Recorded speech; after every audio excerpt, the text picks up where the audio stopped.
Step back into the shadowy world of Soviet Russia in the 1930s, where one scientist dared to challenge death itself. This is the story of Sergei Brukhonenko, a man who's revolutionary. Experiments on dog revival would send shockwaves through the scientific community and raise profound questions about life, death, and ethics. In a secluded Moscow laboratory, Sergei Brukhonenko and his team embarked on a dark and mysterious journey, using a machine they believed could revive the dead. This device was known as the Autojector, an early heart-lung machine that could artificially circulate blood, essentially bringing life back to a stopped heart. But before we dive deeper, don't forget to subscribe to TechUniverse for more incredible stories from the edge of science. Here's a quick question. What organ does the Autojector pump blood through to keep a body alive? Type your answer in the comments and we'll heart the correct responses. Sergei Brukhonenko was no ordinary scientist. He was a leading Soviet researcher with a bold vision to push the boundaries of life itself.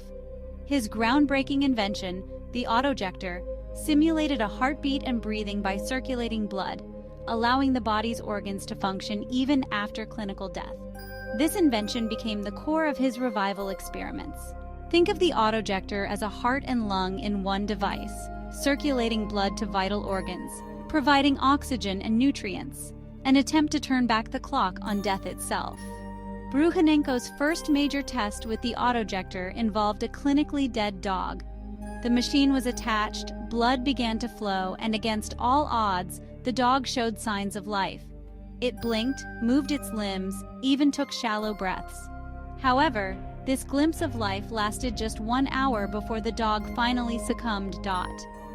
As the team continued monitoring, a light was shown near the dog's face. Incredibly, the dog's eyes briefly tracked the movement, as if reacting to the shifting brightness. Then, they gently tapped a hammer on the lab table nearby, and the dog's ears twitched at the sound, suggesting an ability to process auditory stimuli, however faintly. Undeterred, Brukhonenko and his team prepared for a second experiment. This time, the results were far more astonishing. After several hours on the Autojector, the second dog fully revived. It barked, moved, and interacted, alive once more, hours after its clinical death. News of this revived dog spread rapidly, leaving scientists and skeptics alike stunned by what they called a medical miracle. Brukhonenko documented his controversial findings in a research paper, sparking debates worldwide. His work directly influenced the development of the modern heart-lung machine, laying foundational knowledge for life support technology and organ transplantation.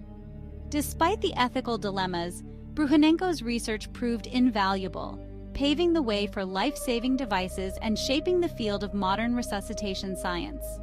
But Brukhonenko's experiments left an unsettling legacy. Could reviving life come at too high a price? These experiments, though groundbreaking, also sparked profound ethical concerns about the limits of medical science, concerns that still echo through the halls of scientific ethics today. Thank you for exploring this boundary-breaking chapter in Science with TechUniverse. Make sure to subscribe for more stories that reveal the mysteries and marvels of the scientific world.